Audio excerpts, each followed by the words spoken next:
A distinction has to be firmly seized in our consciousness, the capital distinction between mechanical nature and the free thought of nature, between the Ishvara or single luminous divine will and the many executive modes and forces of the universe. Nature, not as she is in her divine truth, the conscious power of the eternal, but as she appears to us in the ignorance, is executive force, mechanical in her steps, not consciously intelligent to our experiences of her, although all her works are instinct with an absolute intelligence. Not in herself master, she is full of a self-aware power, which has an infinite mastery, and because of this power driving her, she rules all and exactly fulfills the work intended in her by the Ishvara. Not enjoying, but enjoyed, she bears in herself the burden of all enjoyments. Nature as Prakriti is an inertly active force, for she works out a movement imposed upon her. But within her is one that knows. Some entity sits there that is aware of all her. Prakriti works mastery, the delight of the Purusha, the being associated with her or seated within her. But she can participate in them only by subjection and reflection of that which fills her. Purusha knows and is still and inactive. He contains the action of Prakriti within his consciousness and knowledge and enjoys it. He gives the sanction to Prakriti's works, and she works out what is sanctioned by him for his pleasure.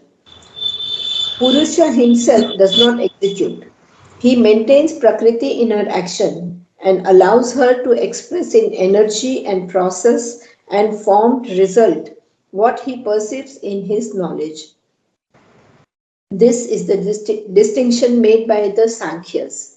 And although it is not all the true truth, not in any way the highest truth either of Purusha or of Prakriti, still it is a valid and indispensable practical knowledge in the lower hemisphere of existence.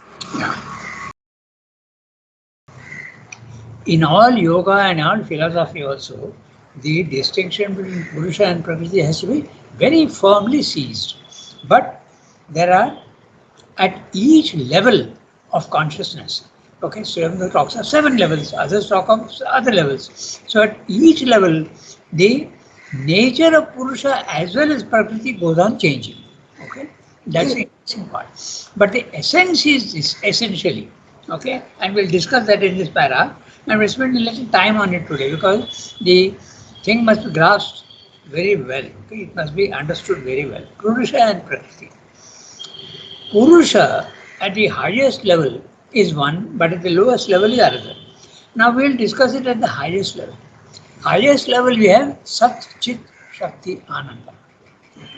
So, Chit is consciousness. So, you can say Purusha is consciousness. But consciousness, as we are saying here, is still and inactive. The word still here means silent, without movement, without action. Is still and inactive. But he has knowledge. He has got tremendous amount of knowledge. He has got all knowledge in fact. But he works in the physical world. He uses his power. And the power is Prakriti. Power and also his expression. What he wants to say, he will use Prakriti to create the world. So, essentially, the two are always together, but in the Sankhya philosophy, they are always separate from each other. They may be together, but they are separate from each other. In the Advaita philosophy, they are one and the same thing at the highest level, and at the lower level, they become different. So, keep this one example that I'll give you, and I will add one more of my own. Usually in Advaita, the example given is the sun. If the sun is Purusha, Prakriti is its power to shine and give light. heat and light. Okay. In other words, something essential and the expression of it or its nature is the Prakriti. Okay, so you can say it in that way. If you think of a flower, okay, I usually add this flower because also it is quite easy to understand. If the flower is the Purusha, Prakriti is its fragrance, its color, its form. Okay, that is the Prakriti. So this is the basic thing, and usually at the highest level, Prakriti is potential movement at the highest level. But when it comes down to the physical level, it becomes all movement. And Prakriti is full consciousness at the highest, sorry, Purusha is full consciousness at the highest level. But when it comes down to the physical world, it loses its consciousness and goes to sleep. But it has to awake. And that's the whole thing of the yoga. You have to awake your Purusha. Now, this is the background. We'll start reading what he is saying. But remember also, as I told you, that at each level, the character of Purusha as well as Prakriti goes on changing. But this is the basic truth. One is pure consciousness, other is Shakti. Okay? Ranga, the one question. Yes, tell me. According to your example, the sun and the light. Yes. So, but without the light, then there is no sun. Without the heat or the force, there is no sun. But it is not true in that Purusha and Prakriti. The way you are saying, it becomes this. It means that you are going to the Advaita philosophy that they are always together. Okay? What you are saying means that the two are always together. They cannot be separate. Yes. That's what you're saying. But the Sankhya philosophy at the lower end, okay, that's why I'm saying it's not full truth. But at the lower end, they seem to be different. Okay, Purusha and Prakriti become different and separated. Is it not true that at your level you may have knowledge of something? Okay, take take anyone who is keen on manufacturing something. Okay, let's take I want to make a car. Huh? I have the will and the power, but I don't have the knowledge. I don't have the technique. But so therefore, there is a difference between my knowledge and my power to do something. I have the power. I am Ratan Tata. Okay, I have the power and the money, and I can do it. But I don't have the knowledge, so I have to engage an engineer who knows how to do it. So at our level, Purusha and Prakriti are separate. Okay. So what you said corresponds to the Advaita philosophy that they are always together. Okay. Okay. So that's one way of saying, but you have to see the other way. That's why I told you that at each level, the nature of the two changes. Okay. Right. So a distinction has to be firmly seized in our consciousness. The capital distinction between mechanical nature. Note the word mechanical. In other words, it is just force. There is no consciousness in it. Okay? And the free lord of nature. The free lord of nature, you can use the word God in a very loose sense. Okay? Between Ishvara, between the Ishvara or single luminous divine will and the many executive modes and forces of the universe. Okay? The Ishvara is the Purusha, the highest Purusha, or a single luminous divine will is the Prakriti. Okay? But at the highest level it is single and it is luminous divine will. Okay? The consciousness is, the will is force, but it is luminous. Luminous means full of knowledge. And the many executive modes and forces of the universe. In the universe, the forces become seemingly unconscious. The river is flowing, it is only subject to mechanical laws. The wind is blowing, there is only a mechanical force. There is no consciousness in it. The wind is not directing itself consciously, I'll go there, I'll go here. No. It is just doing what it is made to do because it's mechanical force. Okay. Now, Swayamdaya is a much larger discussion. So, I told you basically, again I repeat, at the highest level, Purusha and Prakriti are always one. It is not that they are together, sitting in the same room. They are one, They are absolutely intimately connected, not connected with each other even. They are the same thing. Okay, Chit and Shakti. Chit Shakti is one. Okay, so, and at the lower level, they seem to be different. They seem to be separated. Now, I read the next para, small para. The small para we have just read, I am going to read the big one. Nature, not as she is in her divine truth. So, what she is in her divine truth is the divine Shakti. Okay? Adi Shakti. She is fully conscious at the highest level because she is Shakti. She is the power of the divine and she is fully one with consciousness. Therefore, Sri is very specifying nature below in the physical world, not as she is in her divine truth, the conscious power of the eternal. That's what she is at the highest level. But as she appears to us in the ignorance, in other words, below here in the physical world, when we see nature, we see trees, we see rivers, we see animals, we see so many things, we see stones, mountains, whatnot. Everything is nature. Okay? And that nature as she is there is, as she appears in the ignorance, is executive force. She is the one who is doing all the work. Okay? She is the one who is doing all the work. Mechanical in her steps. She seems to be mechanical, not consciously intelligent to our experiences of her. Okay? Although all her works are instinct with an absolute intelligence. Now, we'll explain this a little bit and we have dealt with it several times, but all this bears repetition. Okay? She is saying that apparently a tree is growing unconsciously, okay, and it seems to be mechanical. But although all her works are instinct with an absolute intelligence, there is a complete guidance even in the mechanical action. There is a consciousness hiding behind. Usually the examples given are in the animals, okay? They know exactly what to do. They know what to eat, what not to eat. Okay? Take the birds. Okay? In winter, they fly. And they fly away to warmer climates. It's not that they are consciously thinking that, oh, now winter is going to come and I'll get cold and I'll die. I have to go out. No. It is just mechanical nature, but the consciousness is there behind guiding it. And it migrates 4,000, 5,000 miles. This is unbelievable. Okay? Many of our Indian birds come from Siberia. Okay?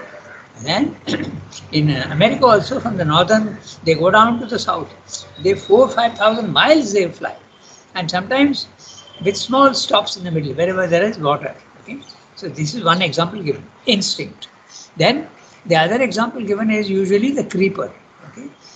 The creeper is growing, but is it growing upwards? To help it go upwards, it sends out tendrils. You know what a tendril is? Small thing, if you have seen very carefully, it comes out of the stem of the branch. It is not part of the leaves or anything, it is separate. And then it is looking, if you do time-lapse photography, you will see it is looking for the support. As soon as it gets the support, its movement becomes 5 times faster and it winds itself round and pulls itself up. I have a beautiful silence creeper in my garden and I just bought that. But there is a mechanicalness in it. In other words, when it finds anything, any support, it winds itself round it.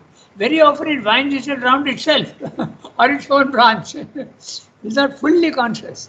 It's very interesting. And this is how it goes on. Another example that Sri Aurobindo gives is the spider web. Okay?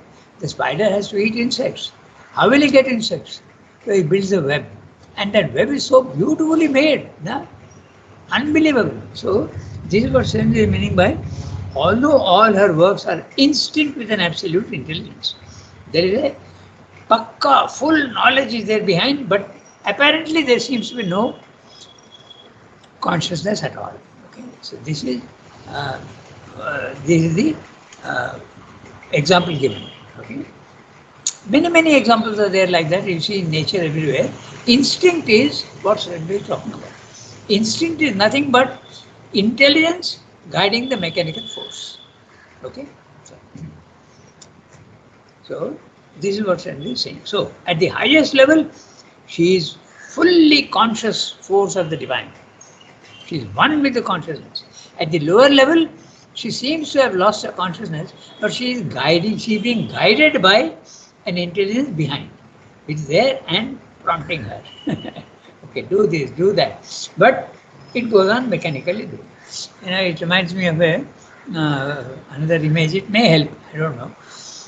When an actor is on the stage, okay, he has made his speech by heart, but sometimes he may forget. So there is always a prompter in the wings waiting, and as soon as he sees that the actor is fumbling, okay, he immediately whispers the next word. The audience will not hear, but the actor hears, and he continues his speech as though nothing has happened. Okay, so this is like that. Eh? Instinct is there, knowledge is there behind, telling the force what to do. So, okay. So, now, not in herself master. He is talking at this first level of the Prakriti. Okay? Not in herself master. She is not master. She is just mechanically doing what she has been told to do. Not in herself master. She is full of a self-aware power. The self-aware power. Note the word self-aware means consciousness and power. Now, Srindra has got a footnote here. Self-aware power. This power is a conscious divine Shakti of the Ishvara, the transcendent and universal mother. That's why nature is often referred to as the divine mother. The Jagan Mata. She is the one who is conscious and she is doing everything. Now we continue. Not in herself master.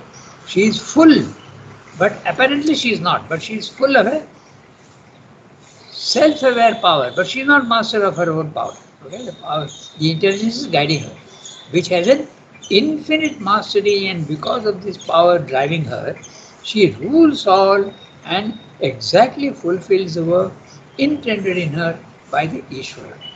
So you can see so much of reason and method in nature. When the seasons come, okay, there are 4 seasons that come.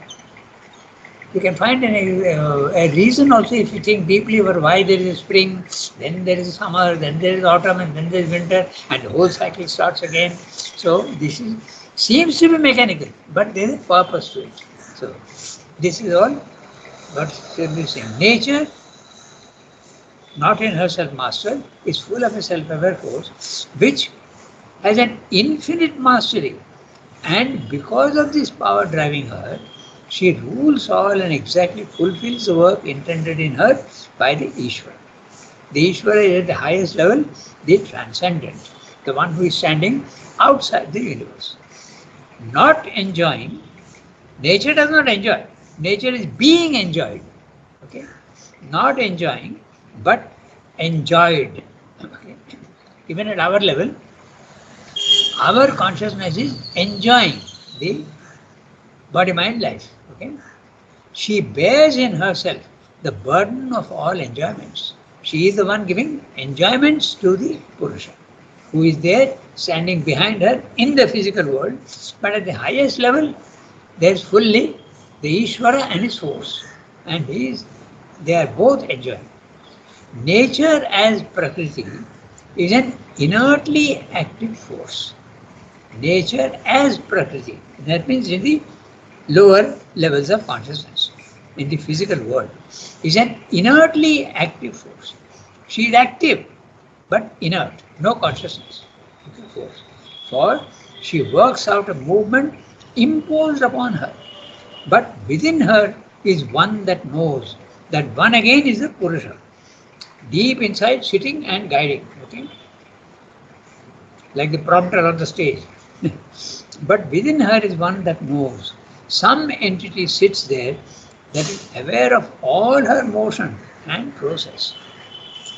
Prakriti works containing the knowledge, the mastery, the delight of the Purusha, the being associated with her or seated within her.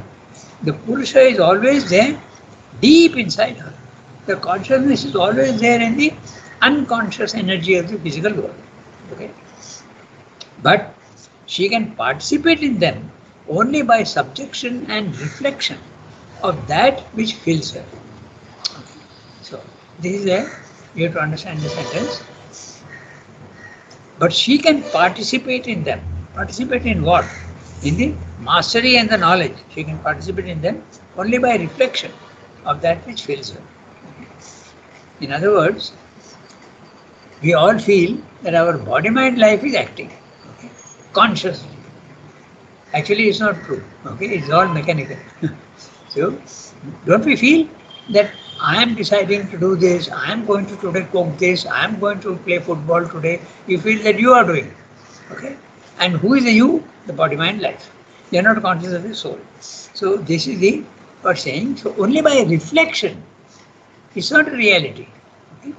It's by reflection that she feels that she is acting. Purusha, now he comes to Purusha. Now this part is clear.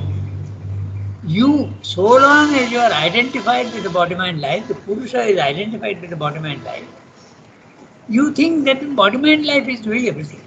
You are the Purusha. But you are you are identifying with the wrong element. And therefore you think that she is doing everything. Body-mind life is doing everything. Actually it's not. It is being guided. The charioteer is the Purusha. The horses which are being guided are the Prakriti. Okay. They have the power, and the charioteer is the one who is guiding the horses. Your horses are body, mind, life, if you want. Okay? Now we come to Purusha. Purusha knows. So, Purusha is always knowledgeable. And is still, he doesn't move. Still here, in the sense of absolutely calm and quiet, not active. And inactive. Now, it's interesting because he is using two words, still and inactive.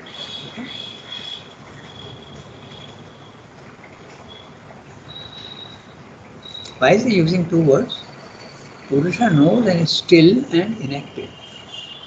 Is it possible to be still and yet active? Yes, that is exactly what liberation is all about. Anyway, that we'll discuss later on. He is a Purusha. He contains the action of Prakriti because he is there and he contains the action of Prakriti within his consciousness and knowledge and enjoys it. He allows force to create and he enjoys what nature is creating. In other words, the divine is enjoying his creation. Okay? That is the reason why there is a whole philosophy called the Leela. The physical world is nothing but the Leela. It's a play of the divine. He is creating and going on enjoying. Okay? That is also, even at our level, it's like that. Whenever we create something, there is enjoyment of it. A musician creating a piece of music, he enjoys what he's doing. A sculptor is sculpting something and he enjoys what he's doing. Whenever we create something, there is enjoyment. A poet also. The always enjoyment of creation always goes with enjoyment. And the world is nothing but a creation. That's another way of defining Purusha Prakriti. Purusha is the one that permits the creation. And everything that is created is Prakriti. You can think of it that way. In other words, Satchidananda is the Purusha, but Satchidananda creating the world. Okay, the world is created. It has got it is the expression of the divine. That is the creation is the Prakriti. You can think of it that way also. At our level also, you have a soul which is uncreated. The soul is something self-existent, but your body-mind life is created, and therefore your body-mind life is the Prakriti. You have a soul in you which is a Purusha, uncreated. Aja is the word used in the Gita. Aja, not born. When you say not born, it means not come into the physical world. Okay? So your soul is part of the divine. It is not born. Aja, Nitya, Shashvato Purana. It is from ancient times here. Purusha is the soul. And note interestingly that your psychic being also is actually evolving. Okay? It's not silent. It's a deputy of the divine. We'll discuss that a little later, but that's it. That's why there are three Purushas. I told you that at each level There is a difference in the Purusha. Okay, now the question has come up, so we'll discuss it. The psychic being in you is a divine element and it is permanent. Okay, but in the lower, it is evolving. It is inactive and still, but it is evolving. Through every life, it evolves and changes. Therefore, it is the Gita says it is the Kshara Purusha. The Kshara Purusha is your psychic being. It's a Purusha, it's a consciousness, but it is mutating, it is growing through all lives. Then the next one, when you go to the second level of consciousness, the spiritual planes of consciousness, it becomes the Akshara Purusha, the consciousness of the self, the Brahman, okay, the Atman, where you feel that you are not acting at all and you feel yourself separate from your body, mind, life, and therefore you feel that you are outside the universe. Okay, so that's the Akshara Purusha. But that's not all. There is another third Purusha, which is supramental, and you have to go to that level to understand the whole creation and what is being created and why it is being created. Otherwise, you don't understand. Even in the spiritual planes of consciousness, you don't understand what is happening and why it is happening like that. So that is the Uttama Purusha. So, in the Gita's description, Kshara Purusha, mutable being, Akshara Purusha, immutable being at the second level, and the third level, Uttama Purusha, therefore you turn it around and say Purushottama. So Swayambhu, the word Swayambhu uses for Uttama Purusha is Ishvara, Lord, Master. Okay? Then the word Purusha, the witness self, that's in the second plane of consciousness, and last below is your psychic being, which is actually, you are not conscious of it, but it has to grow slowly. So these are the three levels of the Purusha. Okay? And note another interesting thing, that is consciousness which is there, it has the power to settle itself in all these seven planes of consciousness. And when it is settling itself in one, its nature changes. As it keeps coming down more and more, it becomes subject to a self-imposition of limitation. It limits itself, it's the capacity to limit itself. So it goes on, goes on, goes on. At the lowest level in matter, it has imposed on itself complete ignorance. It is still there, but it is completely ignorant. Apparently, it is fully conscious, but it has covered itself with heavy blankets of ignorance. At the highest level, nothing. It is fully open and fully conscious of itself. There is a gradation. You must remember the gradation. Purusha himself does not execute. Okay? He remains up and guides, but he does not execute. He maintains Prakriti inner action and allows her to express in energy and process and formed result what he perceives in his knowledge. This is very similar to the manager of a company who sits in his office and plans all the execution of whatever has to be done, but he does not act directly himself.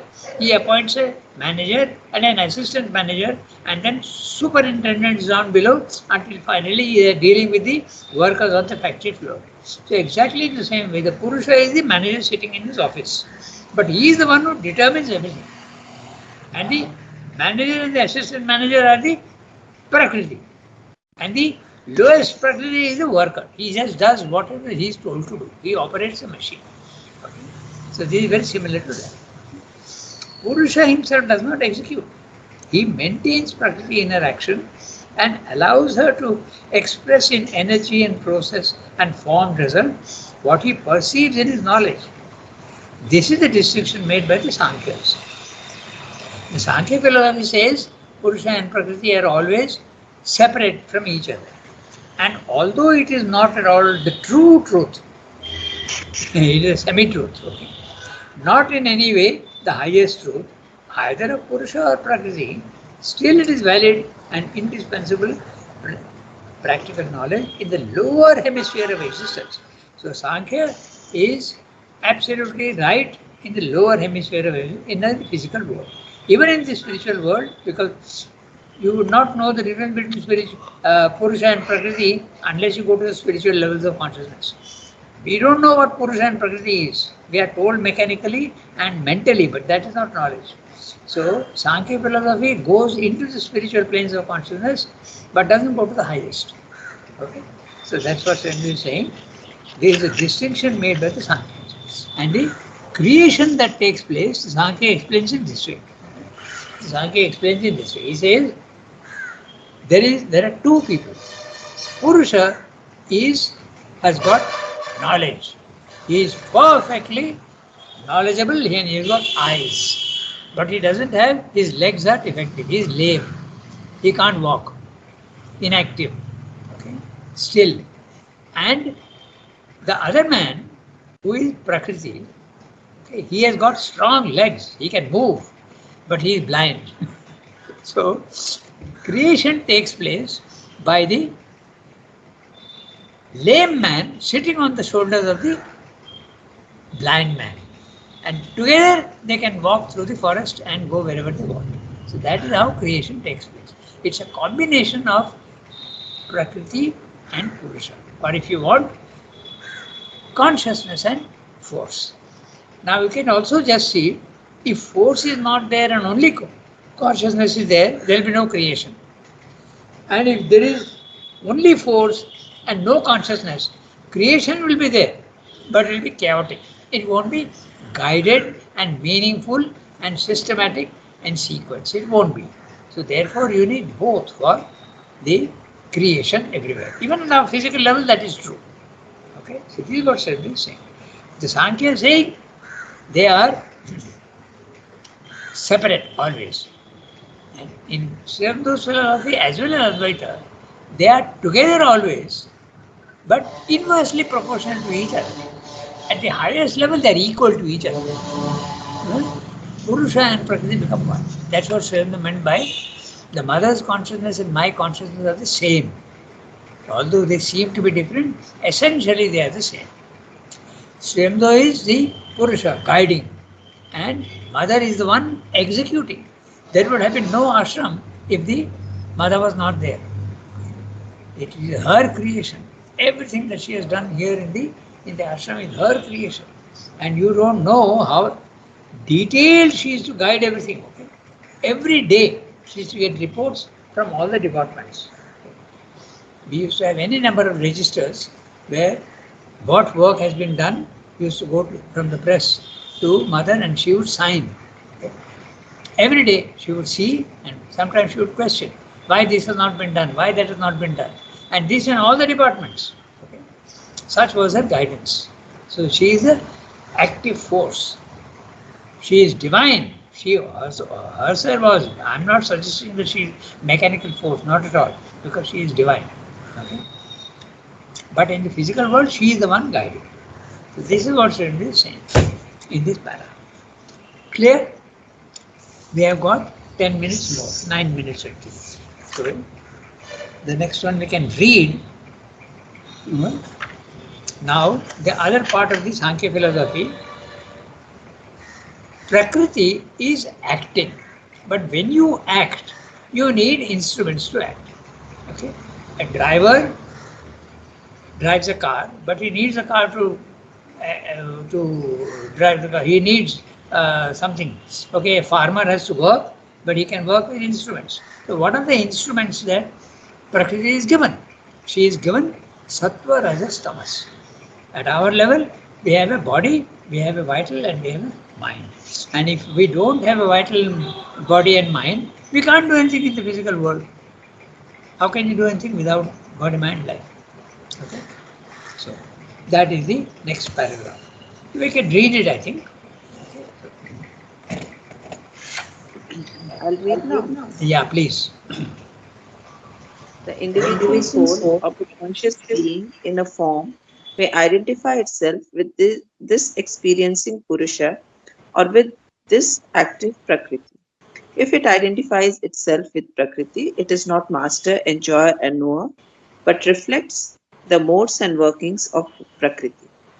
It enters by its identification into that subjection and mechanical working which is characteristic of her, and even by an entire immersion in Prakriti, this soul becomes inconscient or subconscious, asleep in her forms as in the earth and the metal, or almost asleep as in plant life.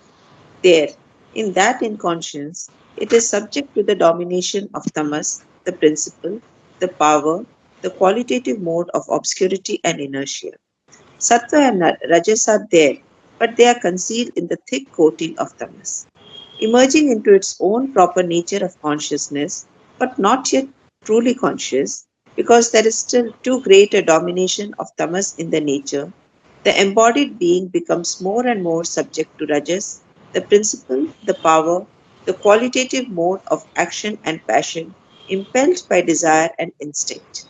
There is then formed and developed the animal nature, narrow in consciousness, rudimentary in intelligence, rajaso-tamasic in vital habit and impulse.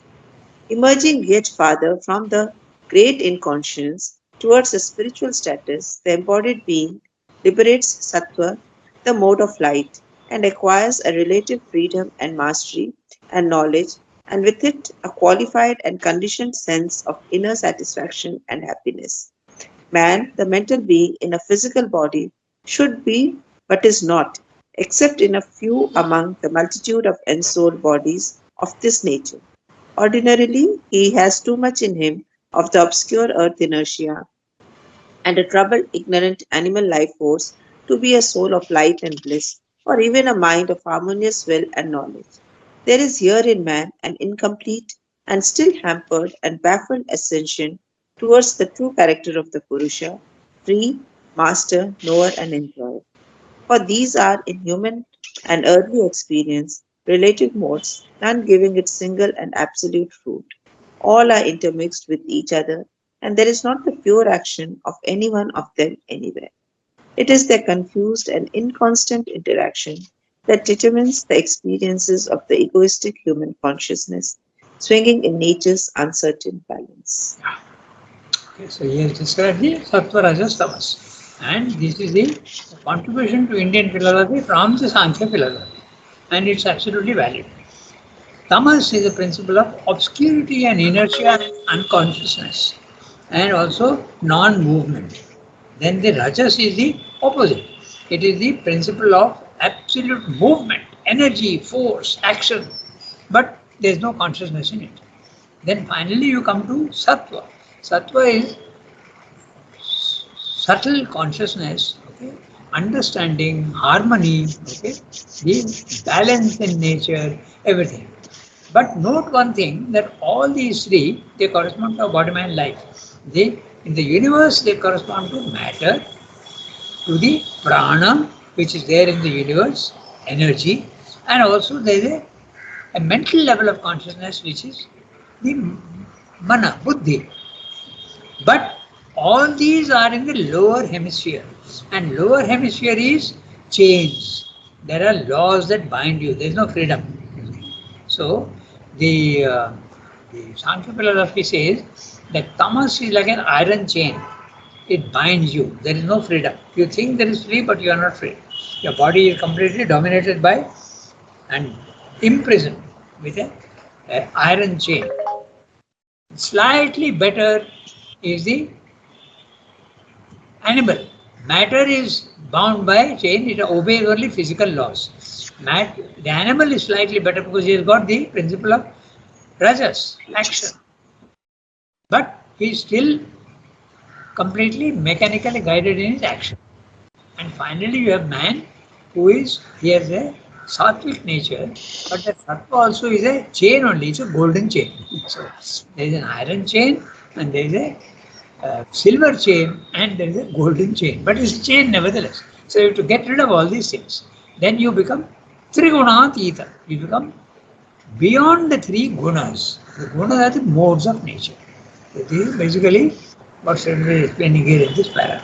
And the keep in mind the basic principles that when the divine Satchidananda is creating the universe, why does he at all create the universe? This is a question that we can't answer satisfactorily so long as you are in the mental consciousness. Because the mental consciousness is limitation. Just as the Animal also has got a limitation of consciousness and can't do certain things. Man also can do much more than the animal. He can create a computer, he can fly in the air, he can sail on the seas, which animal can't do. But he can't understand the higher principles. So this is the sattva. It's very good at this level. It's the highest element in you. But you won't understand many things. So there is a chain that binds you. You have to get beyond all these chains. Trigunatita, you have to go out. So when the divine is creating the universe, he creates a universe but does not remain aloof. Part of him remains aloof, which is transcendent. But part of him comes down into the universe. He is there in the universe everywhere, hiding behind the forms. And this is when you are able to see the divine presence in the universe, you have um, the philosophy of pantheism. You think that God is nature. Then finally, the universe also produces the individual. And the individual can be the unicellular creature, it can be caterpillar, it can be the insect, it can be cat, dog, and finally man. So in man, the psychic being is slowly awakening to its true nature. So the divine, when he is plunging himself into matter, hides in his own creation and he is escaping. So that's why it's a Leela. So if you remember these things, then that's is describing here how there has to be this psychic being in you has to awake and your consciousness has to escape from body mind life, the prison of body mind life, and go into the self, the Brahman consciousness. There you realize that you are Purusha and the body mind life given to you was Prakriti. Okay? And there also there are several grades. Those grades are there very detailed manner described in the Gita, and Sri Aurobindo also follows that. Okay? So he has also used the words here. Okay? The words free, master, knower, and enjoyer. So these are all reference to the Gita. We'll discuss that next time because today we have got only 2 minutes left. So we'll discuss that next time. Okay? None giving it single and absolute fruit. Okay? Relative modes. All are intermixed and each other, and there is not a pure action of any one of them. We'll discuss this next time. But basic idea you have got. Prakriti is using the instruments of tamas, rajas, sattva, and it is mechanically bound. But this Prakriti, which seems to be unconscious and subject to laws, is not so subject to laws at all at the highest level. It goes on changing. Okay? So, we make a note, redo the individual soul. From the universal, now Sri Aurobindo has come to the individual soul. The individual soul, what it is? So,